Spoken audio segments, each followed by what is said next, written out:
السلام علیکم ورحمۃ اللہ وبرکاتہ۔ حضرات محترم، آج کی اس ویڈیو کے اندر ہم زکوٰۃ کے حوالے سے گفتگو کریں گے، چونکہ رمضان شریف کا مہینہ چل رہا ہے اور اس مہینے کے اندر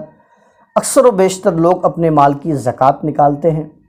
ریزن یہ ہے کہ اس مہینے کے اندر زیادہ سے زیادہ ثواب ملتا ہے، تو انسان کی یہی نیت ہوتی ہے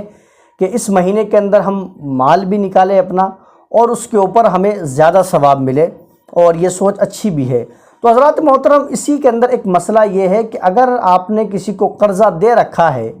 تو وہ کیا قرضہ معاف کرنے سے انسان کی زکوٰۃ ادا ہو جائے گی یا نہیں ہوگی؟ تو انشاءاللہ اسی کے اوپر ہم گفتگو کریں گے۔ تو حضرات محترم، مسئلہ یہ ہے کہ اگر آپ نے کسی کو قرض دے رکھا ہے، مان کر چلیے کہ آپ نے کسی کو 2 لاکھ روپے قرض دے رکھے ہیں اور سال بیت جاتا ہے اور آپ کو یہ امید ہے، یہ لگتا ہے کہ اس کی مالی حالت ٹھیک نہیں ہے اور یہ پیسے نہیں دے پا رہا ہے، تو کیوں نہ میں ایسا کرتا ہوں کہ جو میں اس میں 2 لاکھ مانگتا ہوں اور مجھے زکوٰۃ بھی دینی ہے، تو کیوں نہ میں ایسا کرتا ہوں وہ 2 لاکھ اس کو معاف کر دیتا ہوں تاکہ میری زکوٰۃ بھی معاف ہو جائے، زکوٰۃ ادا ہو جائے۔ تو حضرات محترم، میں آپ کو بتاؤں کہ اگر آپ نے کسی کو قرضہ دے رکھا ہے اور وہ قرضہ دے نہیں پا رہا ہے اور آپ سوچ رہے ہیں کہ میں اس کو معاف کر کے اپنی زکوٰۃ ادا کر دوں، تو یاد رکھیے اس طریقے سے زکوٰۃ ہرگز ادا نہیں ہوگی،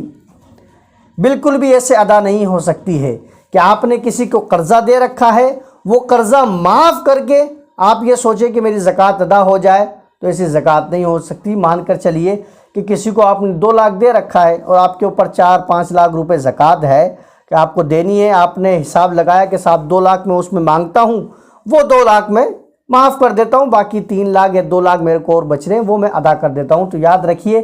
آپ ایسا نہیں کر سکتے ہیں۔ ہاں، اس کی ایک صورت یہ ہو سکتی ہے، شریعت نے اس کی اجازت دی ہے کہ جس شخص میں آپ پیسہ مانگتے ہیں، جو آپ کا قرض دار ہے، اس کو آپ اتنا پیسہ دیں۔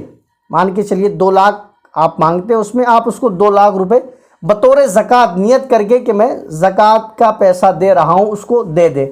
دینے کے بعد جب وہ اس کو لے لے اور اس کو ایکسیپٹ کر لے، اس کے بعد آپ اس سے اپنے قرض کا مطالبہ کر سکتے ہیں۔ آپ کہہ سکتے ہیں کہ لائیے میرا قرض لائیے، جو میں نے آپ کو 2 لاکھ روپے دے رکھے ہیں۔ چونکہ اب اس نے وہ زکوٰۃ لے لی ہے، تو آپ کا جو مقصد تھا زکوٰۃ دینے کا وہ ادا ہو گیا ہے،